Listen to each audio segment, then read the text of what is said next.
बचपन से ही डेविड ब्लेन जादूगरों को देख के चौंक जाते थे, और वो सिर्फ ट्रिक्स की वजह से नहीं बल्कि ये सोचकर कि कुछ भी पॉसिबल है अगर डेडिकेशन के साथ किया जाए।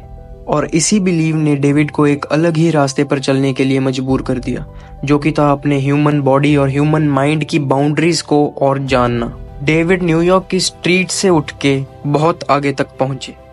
डेविड का गोल लोगों को सिर्फ चौंकाना ही नहीं बल्कि उनको इंस्पायर करना था। वो दुनिया को दिखाना चाहते थे कि अगर कोई डेडिकेशन से अपना काम करे तो कुछ भी पॉसिबल है। सबके अंदर एक हिडन पोटेंशियल होती है, बस हमें उसको पुश करने की ज़रूरत होती है। इस वीडियो में हम उन सब चीज़ों की बात करेंगे जो कि डेविड ने की हैं, जैसे कि ज़मीन में ज़िंदा दफन होना, अंडर वाटर ब्रेथ होल्ड करने का रिकॉर्ड बनाना। ये कहानी है अपने आप को पुश करने की और गोल को अचीव करने की। ये जर्नी एक सिंपल क्वेश्चन से शुरू हुई कि मैं अपने आप को कितना पुश कर सकता हूँ। डेविड ने स्ट्रीट मैजिक से शुरुआत की और कई चैलेंज करने शुरू कर दिए। उनका सबसे पहला मेजर स्टंट था 1 हफ्ते के लिए ज़मीन के अंदर दफन होना। उनके हिसाब से ये एक बहुत ही खतरनाक एक्सपीरियंस था, लेकिन डेविड ने महीनों के लिए अपनी ट्रेनिंग की थी, इसीलिए उन्होंने हार नहीं मानी। अगला चैलेंज उन्होंने परफॉर्म किया 70 घंटों के लिए बर्फ के अंदर रहने का, जो कि अपनी फिजिकल और मेंटल लिमिट्स को टेस्ट करने का एक चैलेंज था। उन्होंने और भी कई चैलेंज किए, जैसे कि 35 घंटों तक 100 फुट ऊपर पिलर के ऊपर खड़े रहना। इन सभी चैलेंजेस के बाद वो ह्यूमन साइकोलॉजी के बारे में और जानते रहे। 2003 में उन्होंने एक और चैलेंज किया जो कि था प्लास्टिक के अंदर रहना, वो भी 44 डेज के लिए। ये उनका सबसे अलग चैलेंज था जो कि मेडिटेशन की वजह से पॉसिबल हुआ। ये सब चैलेंजेस करते करते वो हैरी हुडनी के तरफ पहुंचे। हुडीनी के स्टंट्स बहुत ही ज़्यादा खतरनाक होते थे और वो लोगों को बहुत ज़्यादा चौंकाते थे और उनको इंस्पायर करते थे। उनका सबसे खतरनाक स्टंट था पानी में सांस रोके रखना। इस स्टंट ने डेविड को इंस्पायर किया कि वो भी ये चैलेंज करें और इनका वर्ल्ड रिकॉर्ड ब्रेक करें। इसके बारे में रिसर्च करते करते उन्हें पता लगा कि ये सिर्फ एक फिजिकल और मेंटल चैलेंज नहीं था, बल्कि ये सिर्फ डिसिप्लिन पर बेस्ड था।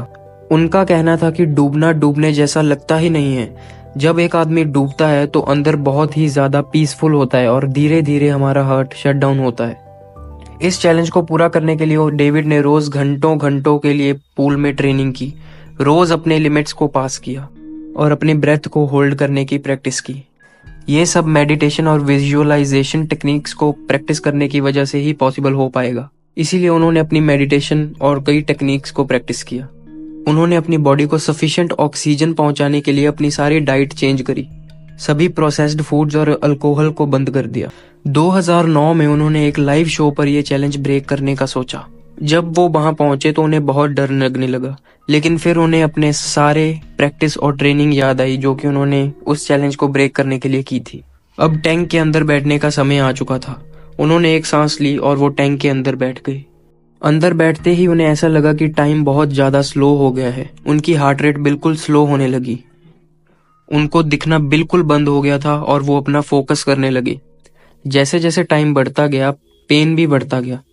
उनको लगा कि उनकी चेस्ट फटने वाली है और बहुत ज्यादा मसल पेन होने लगा। जब उनको लगा कि वो और ज्यादा पुश नहीं कर पाएंगे तो उन्होंने ऑडियंस की तरफ देखा और उन्हें एक साइन दिखा जिसमें लिखा हुआ था कि डेविड, हम तुम पर विश्वास करते हैं। इसको देख के डेविड को थोड़ा और पुश करने की हिम्मत मिली। थोड़ी सेकंड्स और बैठने के बाद डेविड एकदम से बाहर आ गए और ऑडियंस चीखने लगी।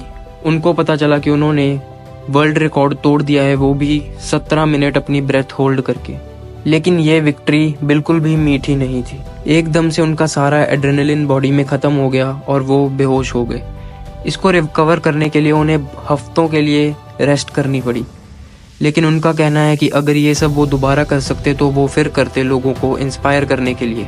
इस एक्ट के द्वारा डेविड चाहते थे कि वो लोगों को अपनी ड्रीम्स चेज करने के लिए इंस्पायर करें और दिखाना चाहते थे कि अगर डिटर्मिनेशन और हार्डवर्क किया जाए तो कुछ भी पॉसिबल है।